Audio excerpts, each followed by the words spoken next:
This is Small Business Big World, our weekly podcast prepared by the team at Paper Trails. Owning and running a small business is hard. Each week, we'll dive into the challenges, headaches, trends, fun, and excitement of running a small business. After all, small businesses are the heartbeat of America, and our team is here to keep them beating.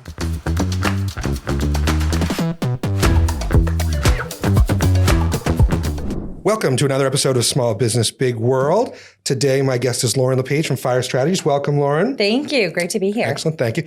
So a little bit before we get started, some housekeeping. Don't forget to like, follow, share, subscribe, rate, review, all of those exciting things all over the social media universe, right? We're on Apple Podcasts, Spotify. Visit us at smallbusinessbigworld.com. You can always email questions to us at podcast@papertrails.com. We're happy to get those questions off to our guests or talk about them on a future episode. So Lauren, thank you for joining me, and talk to me about what you do at Fire Strategies. What's the deal? Absolutely. Fire Strategies is a comprehensive, full-scale communications, government affairs, and political consulting firm.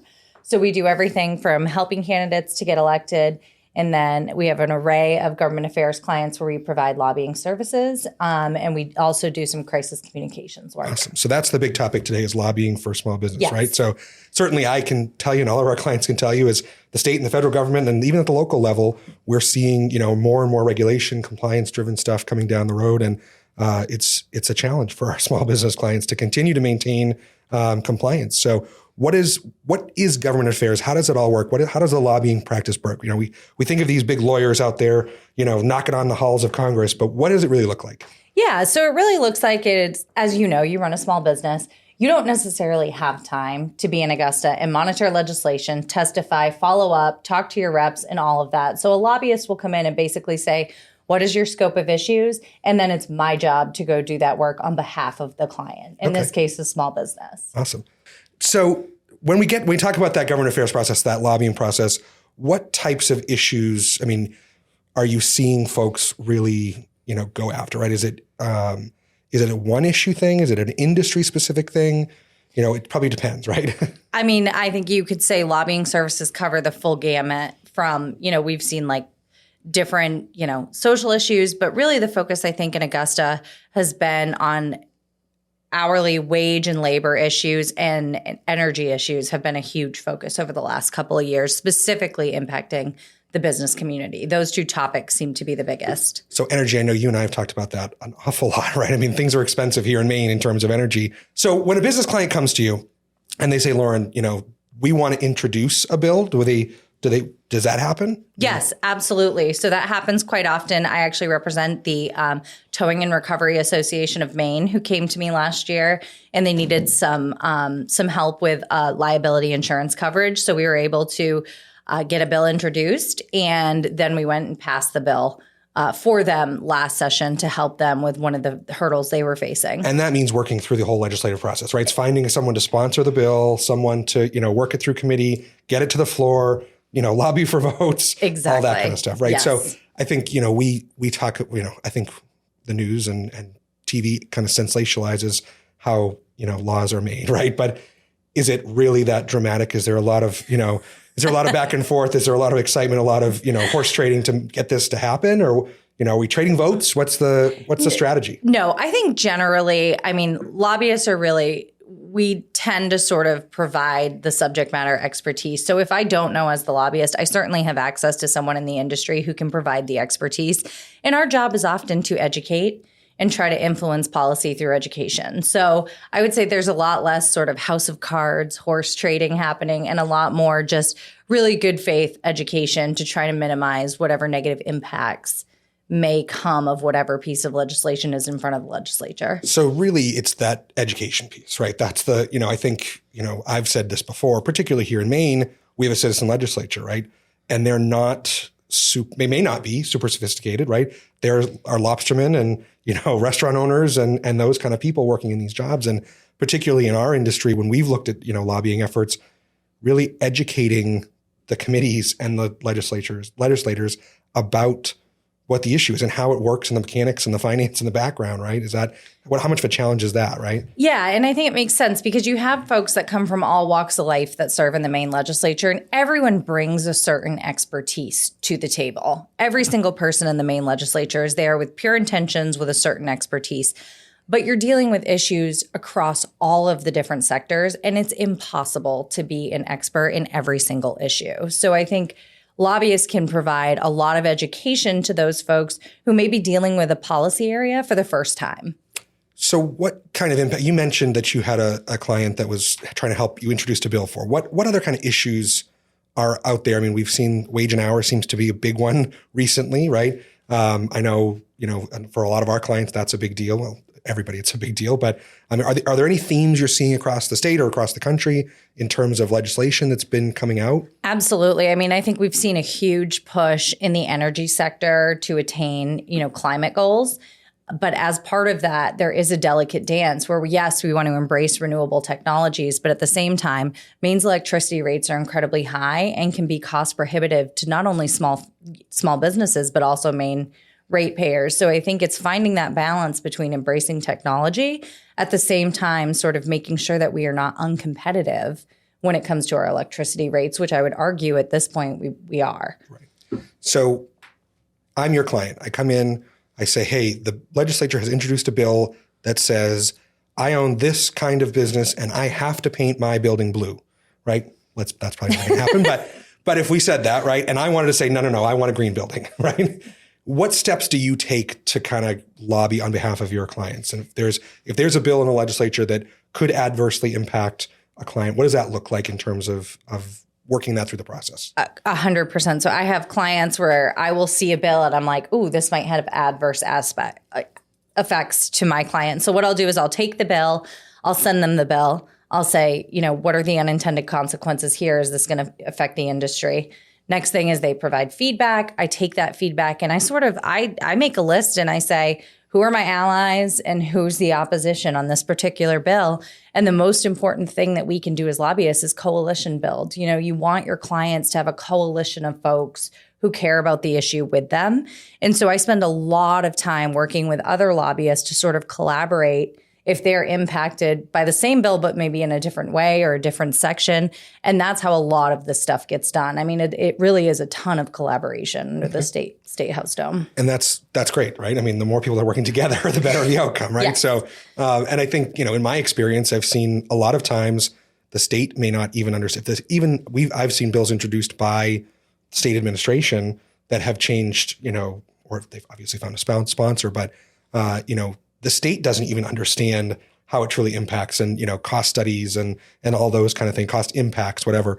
So that's certainly important to educate and inform and work together with people. So what negative implications have you seen? Clients come to you, things pass that, what are we seeing in terms of negative implications of this legislation that's out there? I mean, just certainly, it could be anything, right? I mean, what are some of the things you've seen? Well, I think one of the things that we're going to see, and I'm not sure we've seen the full scope of the implications yet, but when we impose mandates on businesses. So I think over the years, we've seen sort of dramatic increases in minimum wage. We've seen, various requirements for paid family medical leave.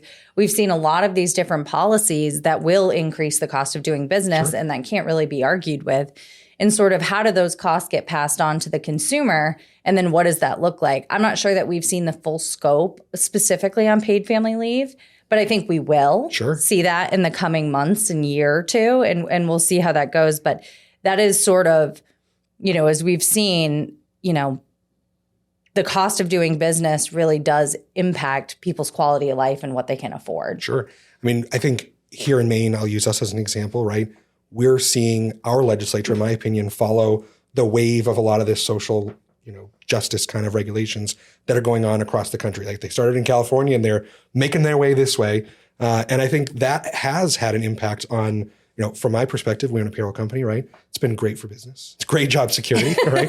Thank you, Janet, right? That's been wonderful, in terms of everything, right? We talked about minimum wage adjustments. We talked about earned paid leave. Now we're coming to family medical leave. We've got a retirement mandate this year. Certainly lots and lots of stuff keeping us busy as we're helping our clients. But, and I think, the feedback we hear from clients is, how am I going to pay for this, right? How am I going to logistically do this, right? I'm busy changing the oil of the car. I'm busy flipping the cheeseburger. I'm busy running my business. And now I have to worry about X, Y, and Z. And sometimes it's not even the cost, it's the time. There's only so many hours in a day, right? I mean, I'm sure you see that in terms of that implication. There may not be a hard cost to some of these things, but there is a soft cost, right? Absolutely. I mean, as someone who is running a business and I am the only person running it, I don't have 30 hours in a day. I have 24 and I need to sleep and do other things. So I totally understand. And I think that having that voice in the legislature, really telling folks like, look, before we move forward with this proposal, let's take a step back and consider all of these different factors. It's just important. Yeah. I mean, it's really important. And I know oftentimes people feel like, is their voice really going to matter? And the answer is yes, it matters. Yeah, I think that's a key thing. Everyone's voice matters, right? I mean, if you don't say anything, it's just going to go the way it's going to go, right? 100%. So I think that's really important to pay attention to. A lot of folks, I mean, myself included, I can't even think of a situation where I might hire someone like you, probably from a cost perspective, but also from, a legit, not that you're not, you're super expensive or anything, but, for one business to take on a lobbying effort's probably sometimes not feasible, right? Unless you're a bigger business. But so what does it look like? There's a lot of trade organizations that have lobbyists, right? What's that look like in terms of working together, right? I mean, the association does a lot of that work, right? Absolutely. And I think that most associations will tell you that the power of the association comes from their members. So I think if you join a trade association, get engaged in the process. Usually there's a legislative subcommittee. Usually there's a call to action to show up or testify or contact your legislator. So even if the best route for you is to become a member of a trade association, which they provide a tremendous amount of service for Maine business, the next step in that is not only to join the association, but find out what you can do within your time to contribute to the efforts of the organization, even if it is simply calling or emailing your personal legislator on a certain bill. That's good. Yeah, I think, we see that, particularly in, I'll use hospitality, right? We have a very active hospitality association. They're wonderful. And they have a team, they have a legislative committee. They have a lobbyist that works for them, right? On those types of issues. So anything that's going to affect restaurants, hotels, those bills, they're vetting them. They're testifying for, against them. They're, understanding, they're educating, all that stuff.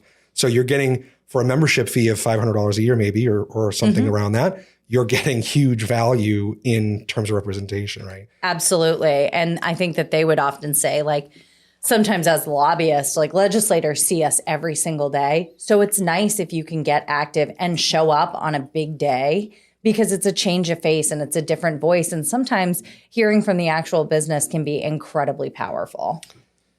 Do these legislators, they actually listen, right? Do they listen?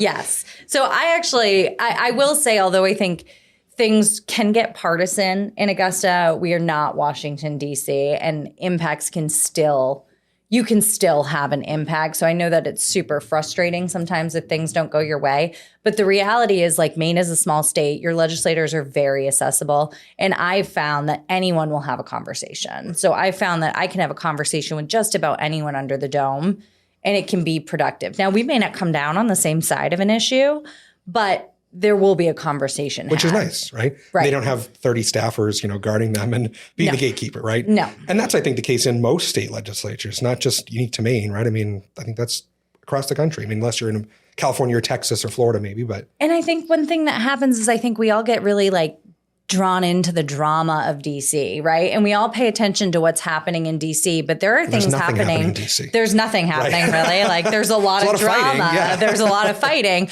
but there is stuff happening in the Maine State House, and hundreds of bills pass every single year. And you can really have an impact in the Maine legislature, and you still see collaboration. And so even though things can get partisan and there's some issues that come down party line, I think we still need to take advantage of the fact that our legislators are willing to listen, and we need to get involved. Yeah, I think that's really important is again, we all see the drama on TV, right? And I think, for the most part, again, our legislators are our neighbors, right? I mean, I can drive up the road and knock on Joe Rafferty's door and say, hey, what's going on, right? I saw him at the gas station yesterday. If there's something really impacting me, he'll listen, right? Right. And I think that's, a positive thing about, all politics is local or whatever they say. But, and I find that the legislation that's passed locally and at the state level usually impacts people far more than anything that happens at the federal level, right? I would argue that, I think more is won and lost at the state level than at the federal level. And I think it's been that way for quite some time. And I think, media would like us to believe that everything is happening in Washington. But like you said, the reality is, big pieces of legislation, there's not many that move. Right. Yeah. I mean, especially these days, right? I mean, when was the last time Congress passed anything substantial other than spending, right? I mean, I can't tell you the last time that they've, in the last 5 years anyway, that I can think of something that they've passed that's directly affected me, right? Other than maybe my checkbook, I write my tax bill every quarter, right? But, that's where, if we take a look at our state legislatures and our local councils and select boards and so forth, that's where things are happening that are affecting your business. And I want to add something really quickly about sort of, Maine's process is unique in the sense that like every bill gets a hearing. It's a pretty transparent process. Everything is online. So even if you can't make it to Augusta, there are still opportunities to participate remotely. And, we don't have a system where one person yields this tremendous amount of power and dictates which bills get heard. Some states do have that. We don't. And so it's a really sort of public, transparent process.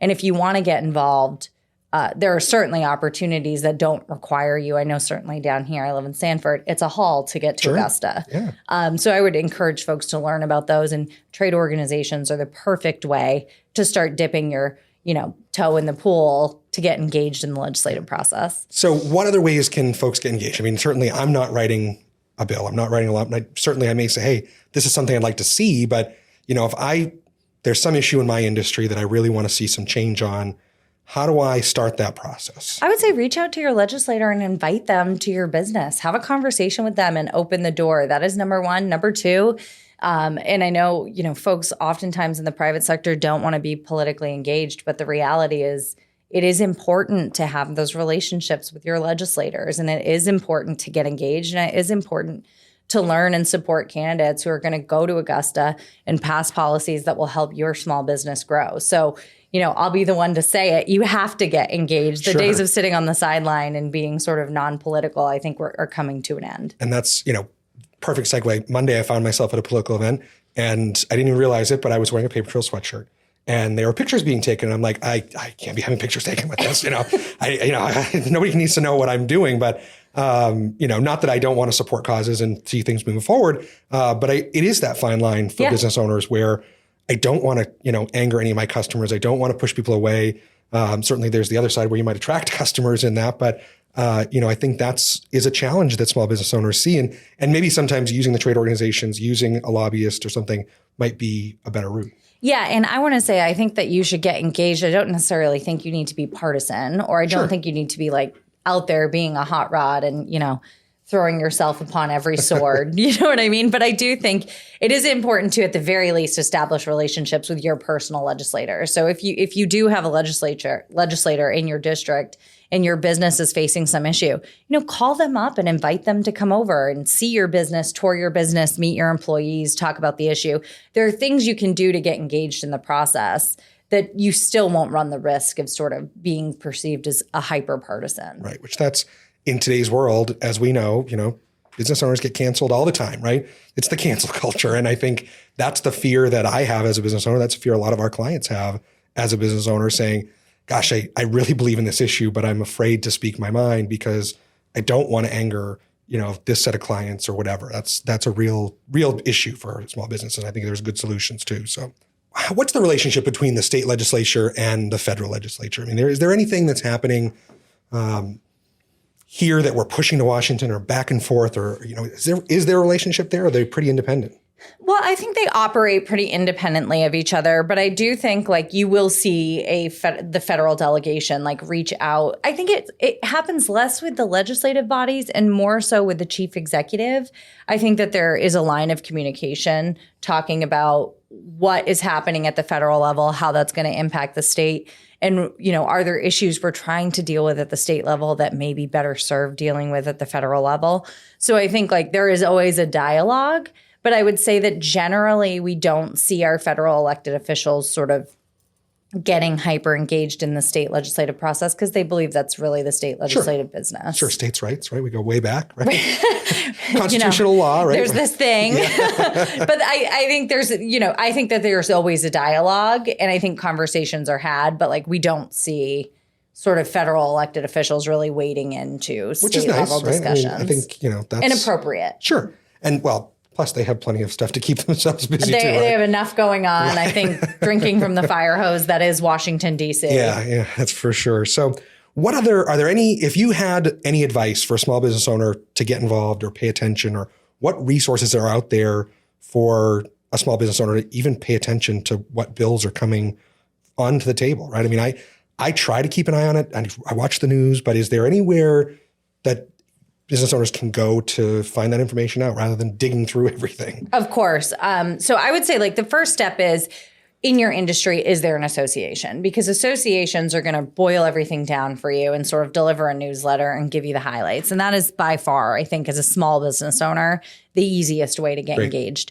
If there's not a trade association, then I think pay attention to local media. If there's a big bill, media is going to cover that big bill. So pay attention to that bill. And then, there's various websites available, but legislature.maine.gov has everything online. You can sign up to follow a committee, get notifications of all the public hearing and work session notices. And if frankly that is overwhelming, because it can be, look at hiring a government affairs professional to do it for you. It is certainly something that can be outsourced. Yeah, that's a good point. I think, I just on a whim a couple of weeks ago, I subscribed to the governor's newsletter and announcements, and she's very active. She sends a lot of stuff out. I'm like, I have too many emails as it is. Yeah. She got her own folder. So I'm like, well, on Sunday morning, I might have a minute to clean that out. But, I definitely think it's a challenge to stay up on top of things. So. It really is. And that's why, people like me exist. Right.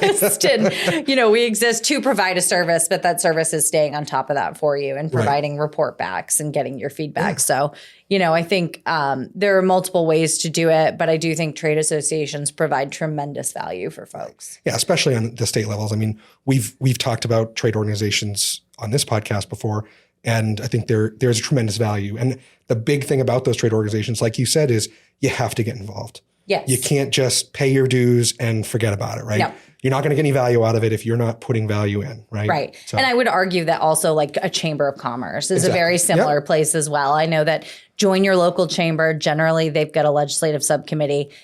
Those are the things. I wouldn't join a trade association and stop there. You need to join a trade association and get involved. And I think those two things together can do a lot. And then if it is a unique issue to you or your small business, and there doesn't seem to be a broader coalition, then I think it's probably time to start looking at hiring a lobbyist. That's awesome. Well, good. Well, thank you so much for joining us today. How can folks find you if they want to get in touch with you? Instagram, social, email? On Instagram, on Facebook, but www.firestrategies.com, fire with a Y. Y, very fancy. Something different. Awesome. Well, thank you again for joining us.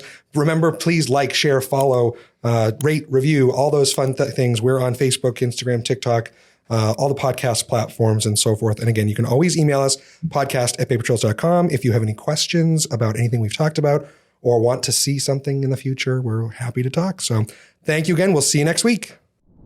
Thanks for listening to this week's episode of Small Business, Big World. This podcast is a production of Paper Trails. We are a payroll and HR company based in Kennebunk, Maine, and we serve small and mid-sized businesses across New England and the country. If you found this podcast helpful, don't forget to follow us at Paper Trails Payroll across all social media platforms, and check us out at papertrails.com for more information. As a reminder, the views, opinions, and thoughts expressed are the hosts and guests alone. The material presented in this podcast is for general information purposes only and should not be considered legal or financial advice. By inviting this guest to our podcast, Paper Trails does not imply endorsement of or opposition to any specific individual, organization, product, or service.